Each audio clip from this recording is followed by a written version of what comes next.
Mənə də köməklə, mən də ayağa qalxım, ayağa qalmaq istəyirəm. İstəyirəm zərər səndən ulaş. Düşmüşəm əliyə, 4 aydır o qapı qalmayıb, o insan qalmayıb, o bloger qalmayıb, o televiziya qalmayıb ki, mən bir ana olaraq 60 mini yığım, mən bu uşağı ayağa qaldım. Heç ki mənim səsimə səs vermir. Nə eləmişəmsə öz gücüm eləmişəm. Onkologiyada pulumla gedirəm. MRT-sidir, KT-sidir, qan analizləridir, hamısını pulla elətdirmişəm, tək anayam. Alimiyətdə də gücünə alıram, inanın ki, Allaha gəlib heç uşağı görmür. Bayram oldu, mən zəng elədim ki, evdə heç nəyimiz yoxdur. Dedim, mənlikdir, mənim yoxumdur. Müraciət edirəm blogerlərə. Mənim evladım yerimə istəyir. Bir kəlmə cavab yazır, xanım, biz belə bir şeyləri eləmirik. Deyirəm, niyə qardaşım? Yazır ki, bizim reytingimiz aşağı salır. Bütün Azərbaycan xalqına, bütün cəmiyyətimizə, bütün aidiyyəti yerlərə, Səhiyyə Nazirliyinə, onkologiyaya buradan səslənirik ki, belə insanlara dəstək olun, belə insanların sağalmasına kömək eləyin. Bir namus qeyrətli ana kimi, bir qadın kimi sizə xahiş edirəm, yalvarıram. Mənim uşaq, inansız onun elə sözləri var. Mən gecə gündüz ağlayıram. Yəni, o uşaq evdə qədər əhqabı geyinməyib. Bir ana kimi mənə çox pis təsir edir.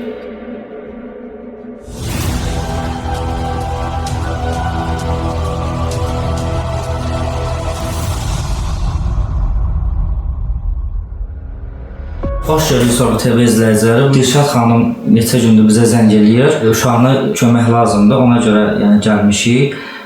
Dilşad xanım uşağı ilə tək qalır. Bizə müraciət elədi ki, yəni uşağı xəstədir. Biz də gəldik, gördük, həqiqətən çox çətin vəziyyətdədir. Xoş gəlmişsiniz, çox sağ olun, səsimə səs verdiyiniz üçün. Uşağın xəstəliyi nədir Dilşad xanım? Uşaq anadan gəlmə neyroblastoma xərçəng xəstəliyində olub, bəd növü ilə yayılmışdı.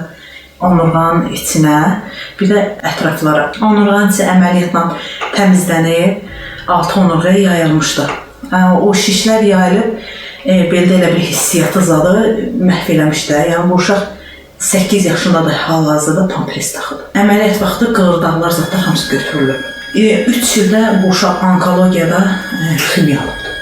Yəni ximiyanın da o böyürünə yayılanlar, xassəli şişlər yavaş-yavaş elə bir məhv olub. İndi biri qalıb, o da xoş xassəliyə çevrilibdir.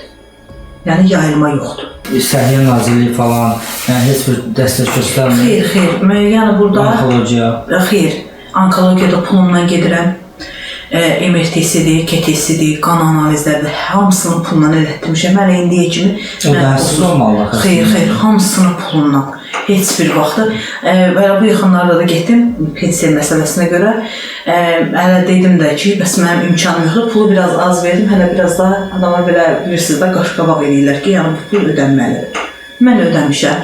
Hələ belə də deyirlər ki, yəni onkologiya yeganə yeri ki, sığorta yazıda girmir. Uşaq neçə ildir belə xəstəliklə? Uşaq 8 yaşındadır, anadan gəlmə demək olar 45 gündən o ağır əməliyyatı keçirdi. 17 gündən onkologiya xəstəsidir. Sənədlərimiz də var, çotumuz da var ora, yəni daim ora xəstəsidir. Uşağın əməliyyatı üçün nə qədər lazımdır? Deməli, onu əvvəlcə dedim ki, sizə müəllim, indiyə kimi bütün Azərbaycanın travmatologları mənə baxıb dedi ki, bu uşaq yeriməyəcək. Çünki xərçəng şişi bunu məhv edibdir. Yerimə şans yoxdur. Mən də elə ümidimi qırıb oturmuşdum ki, yəni ömrü bu uşaq belə olacaq. Tam ki, oktyabr ayında Enes klinikasına türk həkimlər gələnə kimi bir xeyriyyətsiz mənə köməklik elədi. Yəni mənim elə imkanım olmur da 200 manatda ödənişi həkimin. Uşağı, sənədləri götürdüm, getdim, baxdı, inanın ki, dedi bu nə uşaqdır ki, biz yəni bundan bərbad vəziyyətdə, üzr istəyirəm, yəni avariyada məhv olan, sümüklər məhv olan yəni insanı biz düzəldib qaldırırıq. Yəni 60.000 manat məbləğində dedi, xanım, Türkiyə sizi dəvət edirik, MC xəstəxanasından uşağı götürün, gəlin, 2 il ərzində uşaq orada qalacaq, 4 dəfə əməliyyat olur, implant atılacaq belinə. Biz uşağı yeridib sizə verəcəyik. Hər bir şey içində. Yəni mən də tək anayam. İndiyə qədər yəni özüm nə eləmişəmsə öz gücüm eləmişəm. Yəni mən xahişim odur, hər müraciət eləyirəm. Yəni elə olur ki, çəkiliş qruplar deyil, blogerlər deyil, heç kim mənim səsimə səs vermir. Yəni mən bu uşağı istəyirəm, mən ev istəmirəm, maşın istəmirəm. Üzr istəyirəm sözünü kəsdiyimə görə.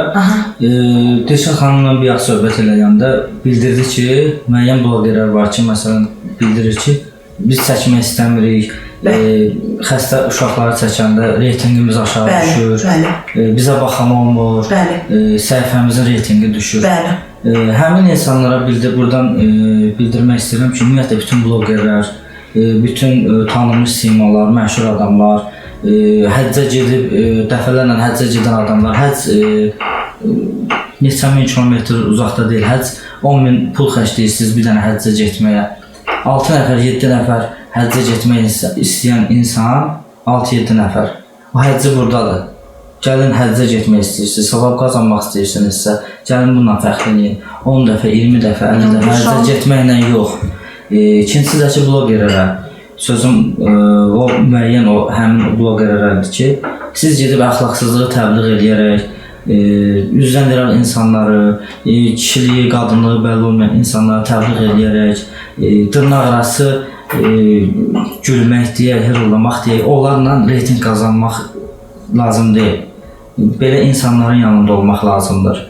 Bütün xalqımıza, bütün Azərbaycan xalqına, bütün cəmiyyətimizə, bütün aidiyyəti yerlərə, Səhiyyə Nazirliyinə, onkologiyaya buradan səslənirik ki, belə insanlara dəstək olun, belə insanların sağalmasına kömək eləyin. Pul, maddi, ruzi, reyting həmişə var, hər şeydən tuta bilərsiniz. Amma bu insanların ümidi sizlərə, bizlərədir. Allah bizə şərait verir, məsələn, çəkib paylaşmaq üçün sizə şərait verir.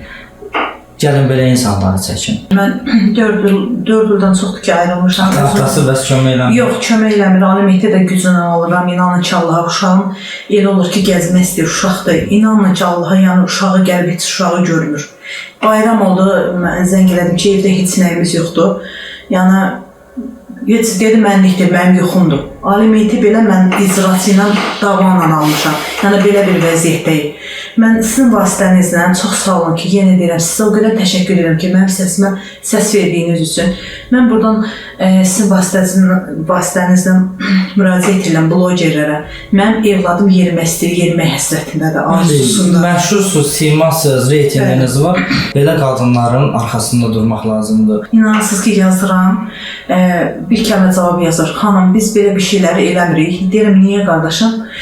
Yazır ki, bizim reytingimiz aşağı salır, bizim səhifəmizə baxılmır, bizim səhifəmizdə baxış olmur. Deyirəm, yaxşı, mən tək anayam. Bəzən çox səhifələrdə eşidirik ki, deyirlər, namuslu qiriyyətli analar bizim başımızın tacıdırlar.